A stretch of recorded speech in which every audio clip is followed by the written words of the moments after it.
Welcome to the Art Gallery Workshop. I'm your host, Christopher Epling. Really appreciate you tuning in this week. We should have an exciting show for you. We have two talented artists, writer combo team from our region we're going to be spotlighting today, as well as looking more at Copic markers. Had a lot of questions come in during the Jay Compton episode about what are Copic markers, how are they used, so really happy to be able to bring those to you today and going into that a little bit more. I do want to mention before we get started that the art workshop is produced by Pike TV and theholler.org. Those out there who are watching these episodes and appreciate these episodes and you'd like to participate in an online community, you can. Just visit theholler.org. There's forums available and different opportunities for you to showcase and share your own artwork with students from around our region. Before we get into today's episode and to meet today's guest, I do want to share with you the books that were actually submitted and chosen as what's going to be published books from the KVAC workshop. So here are a few of those. Now I do want to tell you before we start here that these are selected from grades K through 12. So we have a large assortment of books from different age ranges here. And so we'll go ahead and take a look at the first one. This is Penny Moss the Ballerina. This is from Vanna Vance. This was a student at Betsy Lane High School. All of these will be published through the KVAC granted supported art workshop. The Ugly Pumpkin, this is by Christopher Conley. He's a student at Millard Middle School. We have Al Saves the World. This is a student actually over at Martha Jane Potter, Alex Kinser and Cheyenne Holbrook from Martha Jane Potter Elementary. This is one of my favorites, Supernova. Supernova was written by a student at McGoffin County High School, and let's see, I think it's a combo that actually did this one as well. It's amazing work. I really like the way this student used color in these defined spaces. So as you notice, the clouds are positioned around the words, so the words kind of flow along with the illustrations through the pages. I just think it's really cool and personalized stuff. So they did a really great job with this, and when I turn to the back page, I'll be able to tell you credit who actually wrote this book. Here we go. This is from Madison Ward and Emily York, and they're McGoffin County High School students. So Supernova is going to be published. We have Lily the Cat. This is Destiny Conley and Haley Marshall from Harold Whitaker Middle School. Let me say that again. Harold Whitaker Middle School. And finally, we have another elementary grade student. This is Elizabeth Hall, and it's The Animals and the Cake, and they are from Breathitt County Elementary. So some amazing works coming through the KVAC region for the art workshop. I'm really proud, but we have one more that I didn't share with you today, and that is the actual showcase of today's art workshop. I want to encourage everybody, please, I know I stated this at the top of the show, but if you want to share your work and get it out there and let people see what you're coming up with, your types of creations, maybe it's storylines, characters, anything that you learned on the workshop, go to theholler.org, search for the Art Gallery Workshop Holler, and become a member, participate in the online community. And before we meet the actual creators of this work, I'd like to go ahead and show you a little bit about what they've created. So this is called Deception. And Deception was written by two very talented author, illustrator combo team from Paintsville High School. Their names are Sarah Colvin and Abbey Webb. And I'm going to kind of restrain a little bit from going too far into this work and let you meet the actual creators here in studio with us today. We have over here to my far left, this is Abbey Webb, and beside me here is Sarah Colvin. So say hello to everybody out there today. Hi. Hey. Really appreciate you coming into the studio and talking about your work today. Feeling pretty relaxed? Yeah. Feeling pretty good? Okay, great. Now you guys know that you're one of the, out of the 19 counties participating in this, you're one of the only 8 books that are going to be published. So what that means is Sarah and Abby's work are going to be published and collected and professionally published. Their work's going to be available for purchase online. This is the first of, I hope, many books, right? Yeah. They're going to be conducting area book signings. They're going to be participating in events here locally and regionally. One of the goals is to also get some of these authors into the Kentucky Book Fair for 2016 in Frankfort. That's the state, official state book fair for the state of Kentucky. So big things happening, right? Oh yeah, we're really excited about it too. It's awesome. Okay, so I'd like to go ahead and start out. Now the book is called Deception, right? Yeah.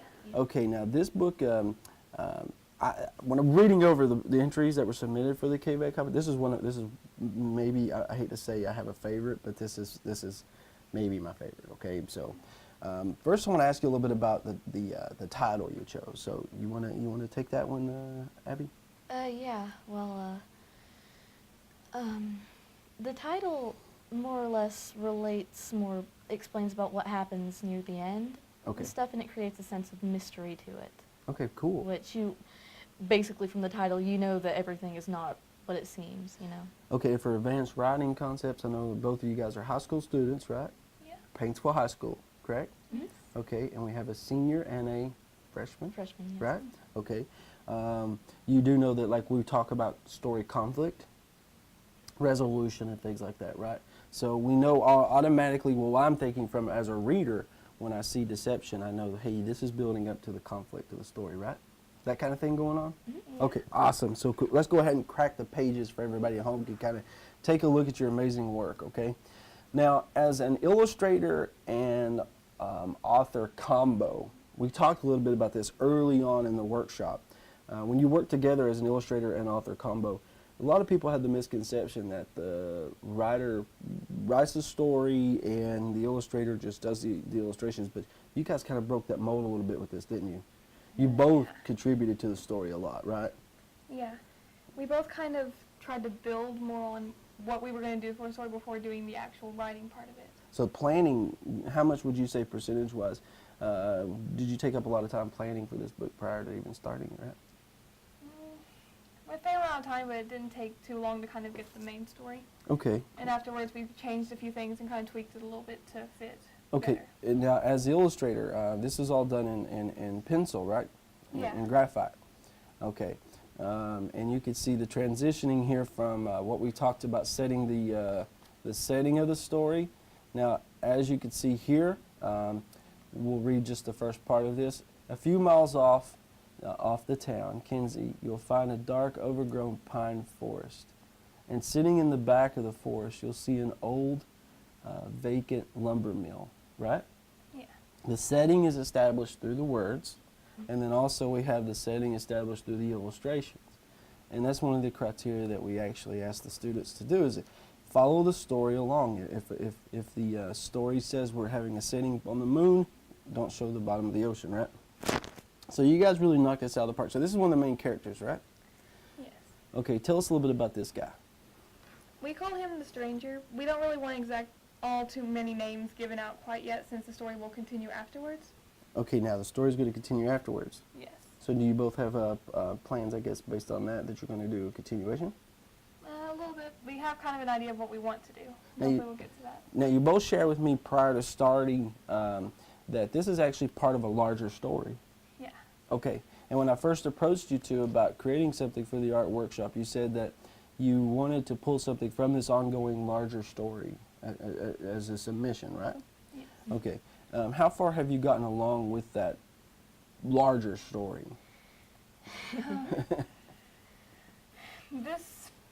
It's really, really huge. What it basically is it's taking place on a separate country. Okay. And we made so many characters to the point where you could break it down into everyone's backstories and who they're connected with, and I guess it just really gets really twisted. And Well, that's good. That's what most good stories do, right? Now, do you write a whole lot on your spare time, Abby? Yeah, I really do. You do? And what's your all's preferred, I guess, if you were to choose, do you like anime a lot or manga? Yeah. yeah. You do? That's your preferred style? Okay. How did you guys meet? How did you guys decide to even start working together as a team? I think it was years ago when I started to move into the street that she already lived in. We just kind of met as little kids. Really? So you've been Yeah. friends your whole life? Yeah. That's awesome. That's great. When did you start writing stories together? This actually started out, we were playing around as kids. We do a lot of role-playing games, like a lot of kids will do Oh, role plays cool. and Okay. everything. So, And that's what this started out as. okay. But eventually we grew over time, and we slowly started making the story more complex, and eventually actually grew an attachment to it. Okay. Do you guys ever have I hate to disagreements on where the story should go, or do you guys work pretty good together?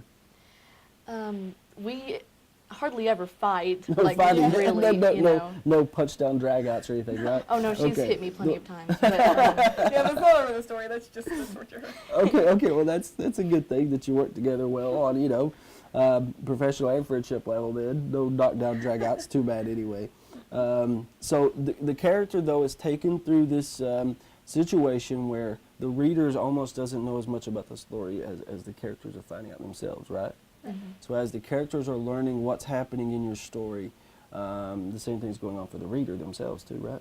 Yeah. Okay, so this is this character here is also who? We just call him the stranger. So this is the stranger still, Yes. right? Okay. Yep. Now we have a creature involved here, right? Yeah. Okay, tell us a little bit about the creature that's you've introduced to your story. We kind of didn't know exactly what we were going with the monster. We Mhm. just decided to make it some kind of demonic-looking thing that was summoned a long time ago. Okay, so it's sort of this is going to end up being later on the antagonist, as we call it in the stories. Yeah. Okay, and so as the story continues, though, we learn more about the stranger. We learn about their motivations, maybe some of his weaknesses and things, right? Yes. Okay, and now this is one of my favorite illustrations from your entire book. I think I really like the woodwork and everything done here. Tell me something. How many books do you see in the series? a lot. Yeah, quite lot? a bit, yeah. Really? And what do you plans to do after the book is published, after the book is out there and made available to people to purchase? Do you see a career in this anywhere? Yeah, I think we're both going to get kind of graduate, go to college, get a main job. And if at all possible, still continue this story. If Okay. we make a living off of it, I guess we'll do that, but And Abby, what about you? Do you think you're going to go on to maybe do some writing? Do you study maybe language arts after high school? Oh, definitely. I couldn't go without doing that. Really? Do you Yeah. keep journals? Yeah, I do. I have an endless amount, Do pretty you much. journal a lot? Really? Did any of this stuff come out of your journaling? I do draft a lot and You stuff do like draft that, a and lot? just kind of poke around at different things I Yeah. could experiment with for the story. Great. And I all the time tell her about it, and we work together with it. Okay, awesome. This is really cool. And let's just go ahead and reiterate to everybody who maybe just turned in. We're talking today with Sarah Colvin. Is that correct to Yeah. pronounce that? And also Abbey Webb, who are the authors, the writer-illustrator combo team for Deception. Deception is one of the books that has been selected for the first art gallery workshop sponsored through KVEC and ARI. They're going to be published authors, so they're author-illustrator combo team. So really, congratulations to both of you for this. I mean, this is a really, you should be proud of yourself. The region should be proud of you. And I think you're going to go on to do some amazing things. Thank you so much. You think we could do a little writing, drawing exercise maybe with each other here pretty soon? Sure. Okay. Okay, everybody, for the purpose of today's drawing exercise, we're actually going to be focusing more on shading, but we're going to be referencing the narrator from Abbey Webb and Sarah Colin's Deception. All right, so let's go ahead and start out. We're going to use, again, the circle method. Sarah likes to call it the circle. I call it the marble method, but hey, potato, right? Okay, so we're going to go ahead and get these circles down. Now, she's done this before. She's at a little bit of a advantage here. That's what I'm going to say. But I'm gonna try to hang with her the best I can here and get that general look down. You notice here how I've got the general egg shape, almost like an egg shape, isn't it? A little bit. Sarah? Yeah, I think so. So we're going to get that egg shape down. I always draw my center point line. And since our focus today is more on shading and coloring, I think what we'll do, if it's okay with you, we'll just fast forward through this first version of sketching this out. What do you say? Works for me.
Okay, so I think everything turned out. What do you think, Sarah? I think it turned out for our sketch drawing. It's completed. I think we're ready now to put a little shading on there using graphite.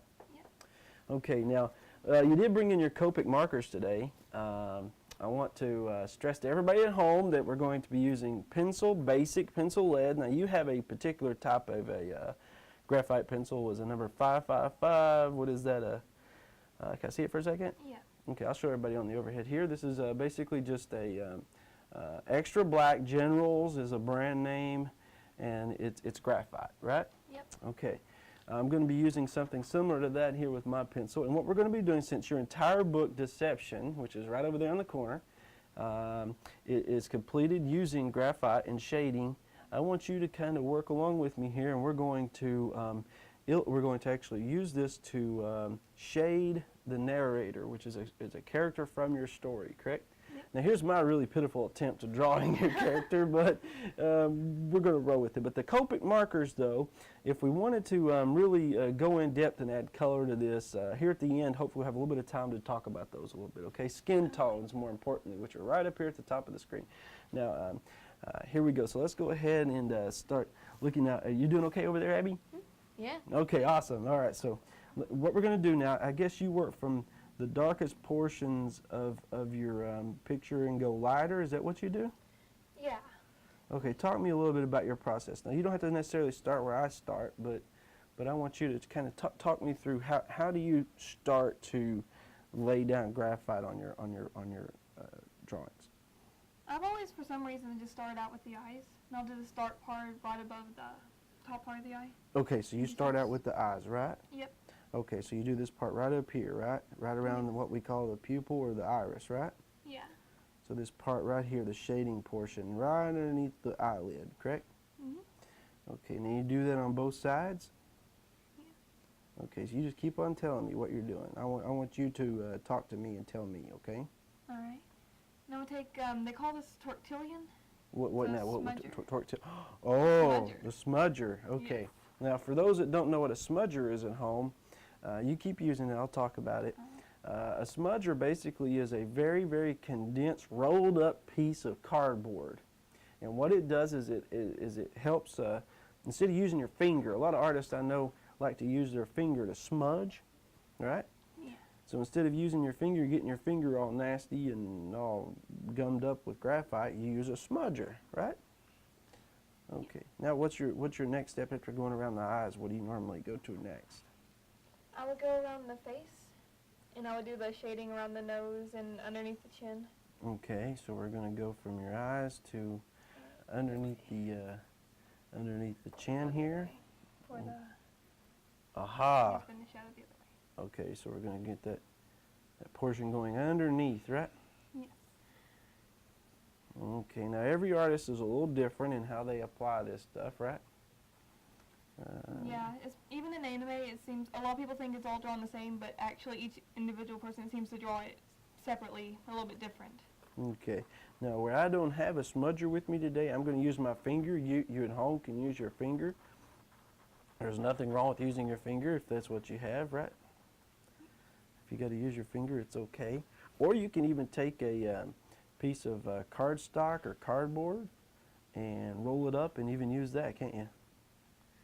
To smudge with. I used to use my finger all the time a couple years ago. I remember doing that a lot.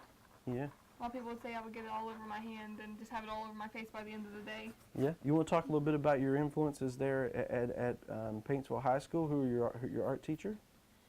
My art teacher was Miss Colvin. She had a large influence on all my art. She did? Yes.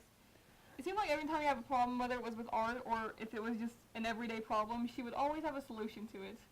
That's amazing. You know, art teachers are some of the coolest teachers in the world, don't you think? Yeah. And I'm not saying that because I am an art teacher now. I promise you, I guess I spoke before I thought there a little bit, as you could say.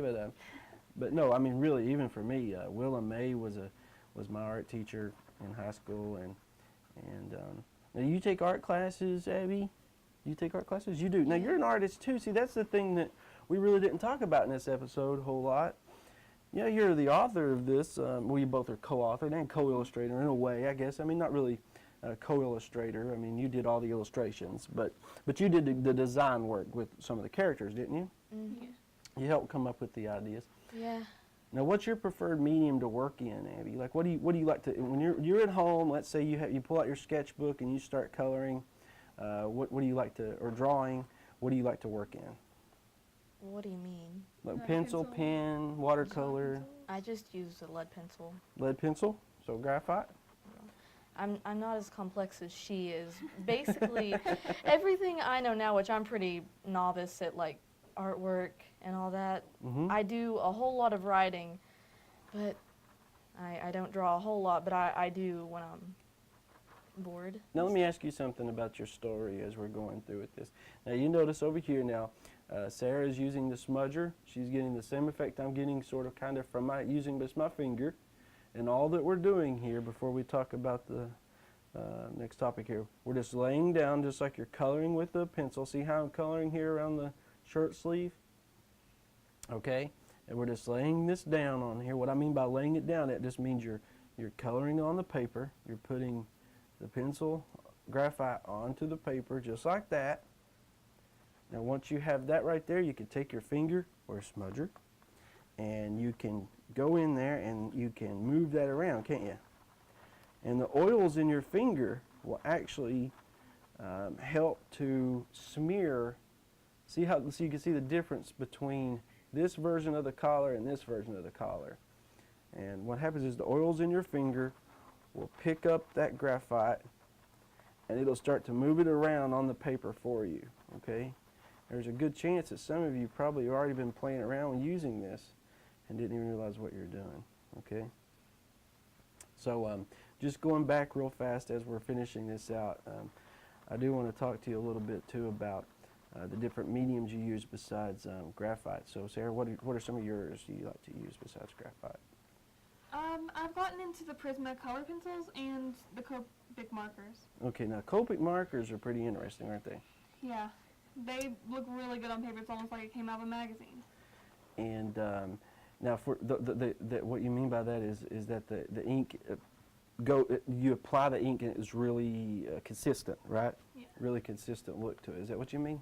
Yeah, it's consistent. It looks really soft. Mm-hmm. No rough lines or. It's hard to explain.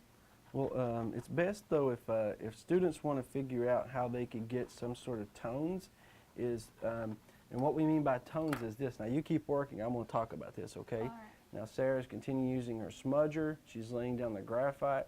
Now you notice like underneath the neck portion here, we've done this a little differently. She's got more of a shadow coming in a little different of an angle than what mine is.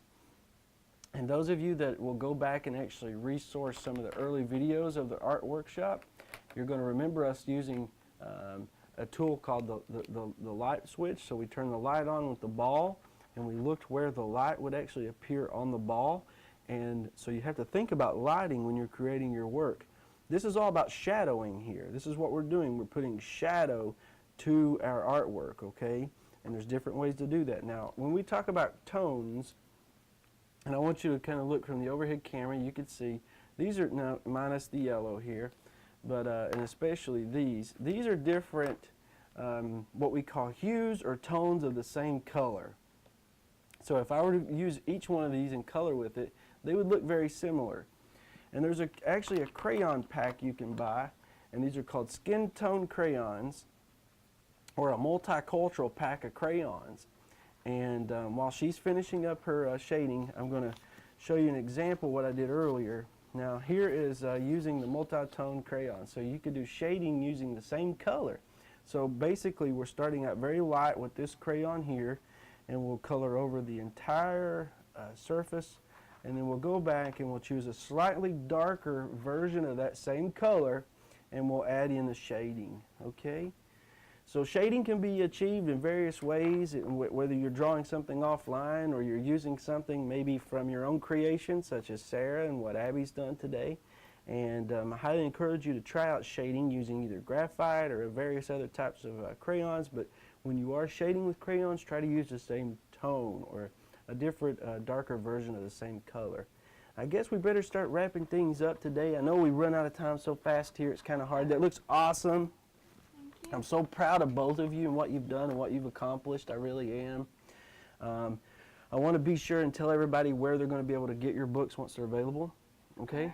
I know we're going to have a publishing website available for everybody's books to be purchased on, so I'll share that here on the holler. Is there anybody you'd like to say hello to or goodbye to before we start? We'll start over here with Abby. Who would you like to say hi to while we're here today? Hi, Mom. Say hi to Mom. That's awesome. Anybody at the school you want to say hi to? Hey, Claire. Hey, Claire. All right. Yeah, And Miss what- Coleman. Miss Hi. Coleman. Hi, Miss Coleman. All right. What about you, Sarah? I want to say hi to Miss Coleman and my dad at home. All right. And your mom brought you today, My huh? mom, yeah. And so we really appreciate supportive parenting is so important in this, isn't it? Yeah. And a supportive network at home and those encouraging. Look, this is our region's artist here. This is our youth. And when we talk about maybe the future for Appalachia and whatever that might be, we're talking about these guys right here, our youth. That doesn't mean that it has to be your daughter, granddaughter, grandson, or son. As a community, we can invest in one another. And the best way to invest in our youth, no matter what their interests are, art or music or whatever it is to encourage them, foster that. Tell them, hey, you know what, we see the great progress you're doing and we really want you to do even more. And encouragement is the key, okay? We really appreciate everybody tuning in to this week's art workshop. And remember, go to theholler.org. We really appreciate Pike TV and theholler.org for producing this channel for you here. Tune in each week. We're going to hopefully spotlight more artists coming up and young talent from our region. And please, if you do anything for me here, or if there's anything I can suggest, and my highest probably plea to you is to invest in our youth, for they are the future of our region. Okay. Thanks so much, and everybody say bye, okay? All right, bye everybody. Bye. Thanks for tuning in.